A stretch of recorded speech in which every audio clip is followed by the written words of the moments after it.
The build-up was complete, and the stage was set for what was dubbed the match of the century. Fans had been waiting for this match between Hollywood Hogan and Sting for well over a year.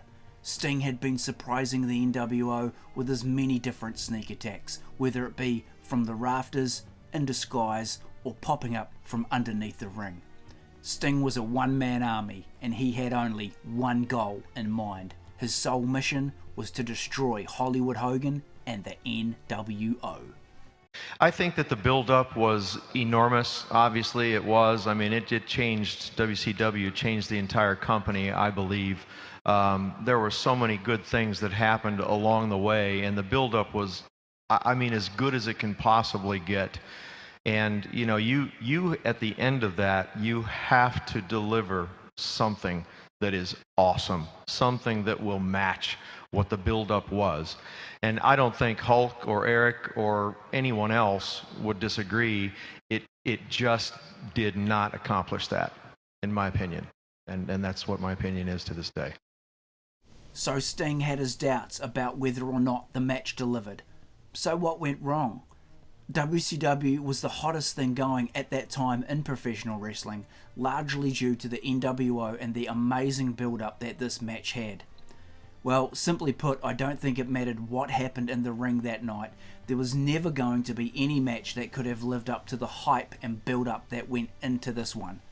And largely speaking, it is quite rare that the in-ring match will actually be equal to an intense, exciting build-up, especially one such as this. But was the match really all that bad? Let's take a look. Both competitors' entrances were awesome, but especially Sting's. He had thunder and lightning with a chilling voiceover talking over his theme song. The two men stood face to face in the ring and Sting was ready, and so was Hogan. Both men locked up in a power struggle for brand supremacy. Hogan delivered crushing right-hand blows to the Stinger, calling him a hero, then slammed Sting into the turnbuckle with a punishing clothesline. But Sting wouldn't stay down, and when Hogan's elbows missed an evading Sting, the Dark Warrior got up and hit Hogan with a patented Stinger dropkick, which sent Hogan flying out of the ring. Both men battled back and forth inside and out of the ring in a match that lasted around 13 minutes until we got to that now famous ending. Hogan threw Sting into the ropes, hit him with his big boot and leg drop, and then Nick Patrick counted to 3. And that is where the drama all began. His knee was real bad, and my personal life was all messed up, so, you know, I'm taking some of the credit, too, for, you know, the way things went, but also there was a mess up with the count and the referee, and right. It was like, what was that all? How could that have failed? Where was the mistake there, you know? So, and then it makes everybody second guess, you know? Like, oh, you know, did the referee get paid off or what, you know? Right. I mean, I don't believe that happened, but at least I don't want to believe it, but at the time, you know, when you're going through it, your mind just starts going everywhere, and you're thinking, what is going on here, man? I mean, why can't this just be like it was, easy and fun? But the events that took place that day were anything but easy and fun. Yes, the outcome that Sting would win the match had already been decided months earlier, but how they were going to get to that finish had not, and that is where the big problem was. The man in charge of WCW, Eric Bischoff, stated in a 2019 interview, the finish was already set in stone. Everyone knew Sting was going over, but it was just a matter of how they would get to that point. Sting arrived to the building. He was going through a lot of personal stuff. He hadn't bothered to get in shape or get a tan. Bischoff said that he wanted Sting and Hogan to decide how Sting would be going over, as he didn't want to get involved in that. He said that would be better off left to guys like Steve and Hulk to decide. Bischoff continued saying, the vibe he got from Sting that day was, okay, you guys are going to screw me out of an opportunity somehow here, so let's just get this over with.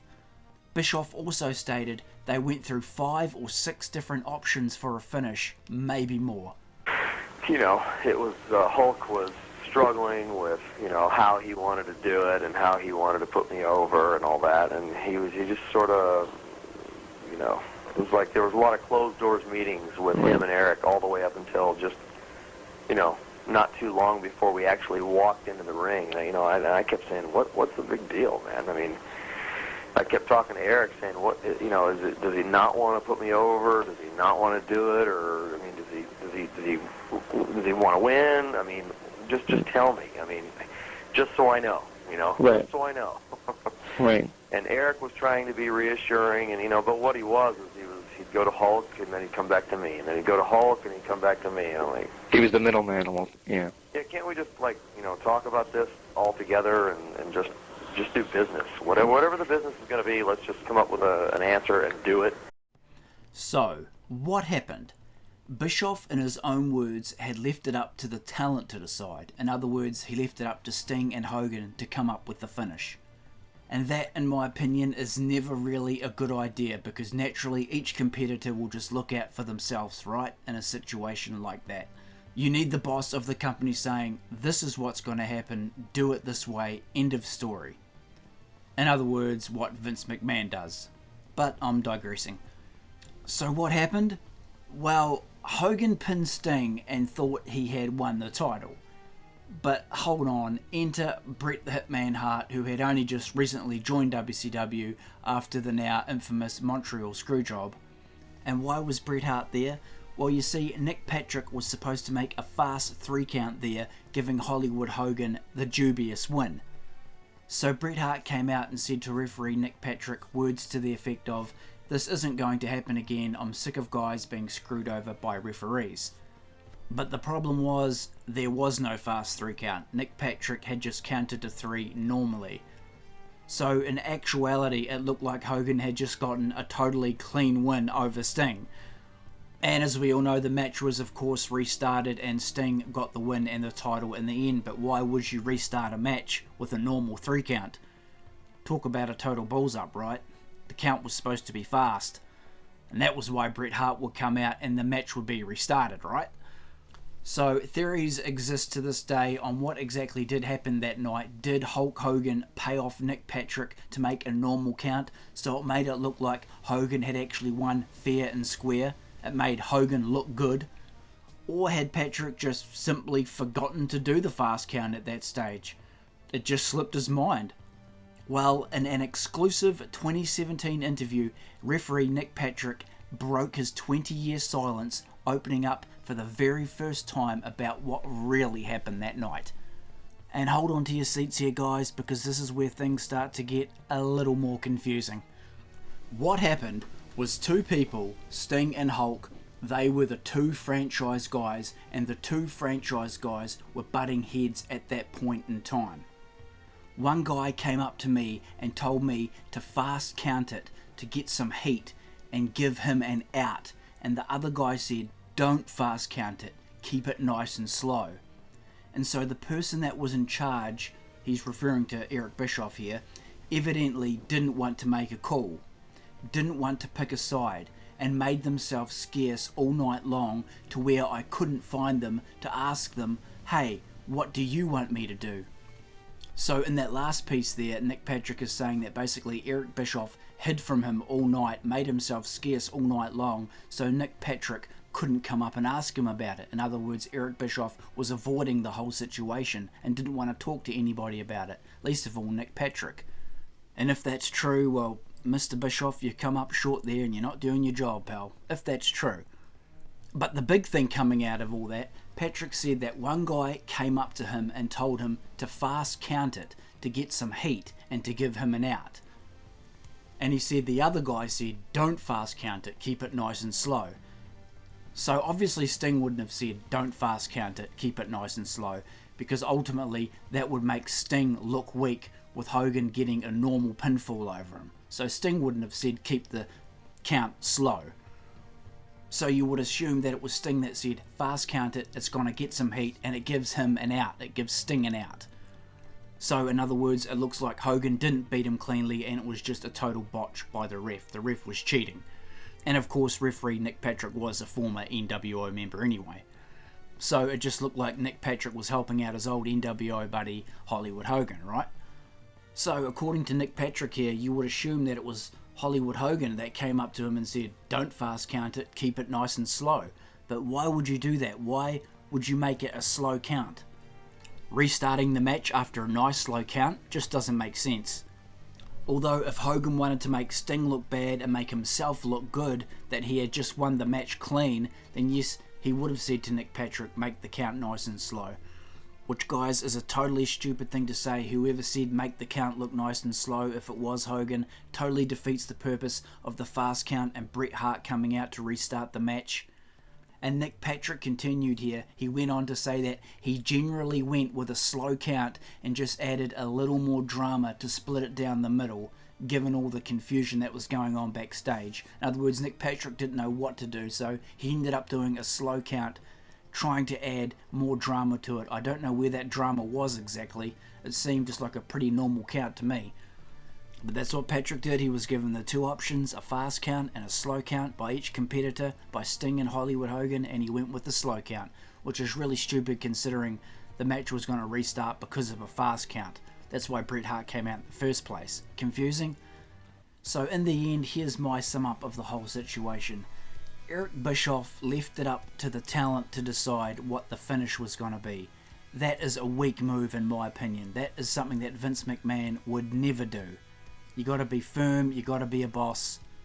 That needed a strong, decisive decision there. And when you just leave it up to the guys who are going to be fighting the match in the ring, even though it was Sting and Hollywood Hogan, two seasoned professionals, you're just not going to get a good outcome, and it was proven here. As I mentioned before, you need a boss to come in and say, this is how it's going to happen, do it this way, end of story. And it would have worked. And it was such a big, important moment, a huge match. This should have been handled far more professionally. And in the end, you can't blame Nick Patrick. He didn't know what to do.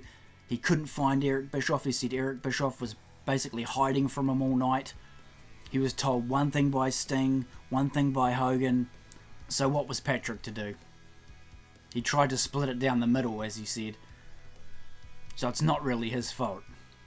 And Eric Bischoff has said that Sting turned up that day. He just didn't seem interested and he just wasn't his usual self, hadn't bothered to get in shape, and he thought that Hogan and Bischoff would just end up screwing him out of the whole situation, and well, in the end, maybe he was right.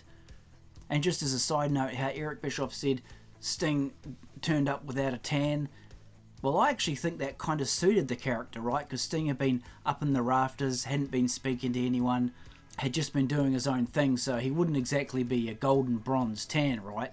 He kind of would be a white, pale colour, wouldn't you think? Because he'd been spending all his time up in the rafters, right? I thought that kind of fit the character well. Maybe later on with the Sting character he'd be all bronzed and tanned up in the months to follow.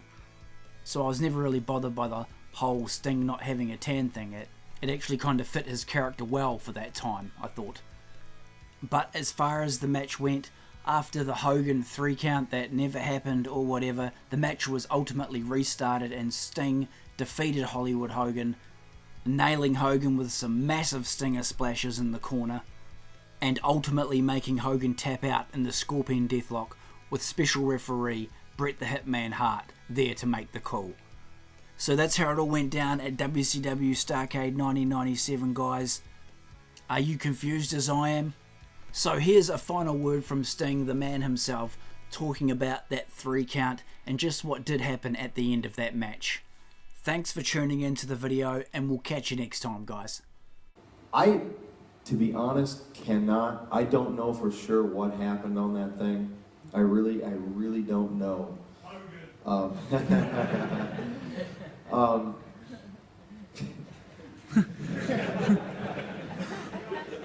He is one of the best chess players of all time. But it's just one of those things that happened, really. And I have just let it all go.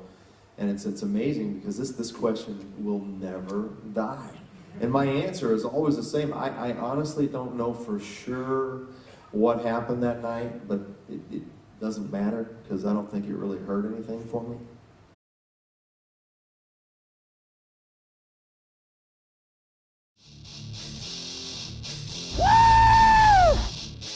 Thanks heaps guys for tuning into the video.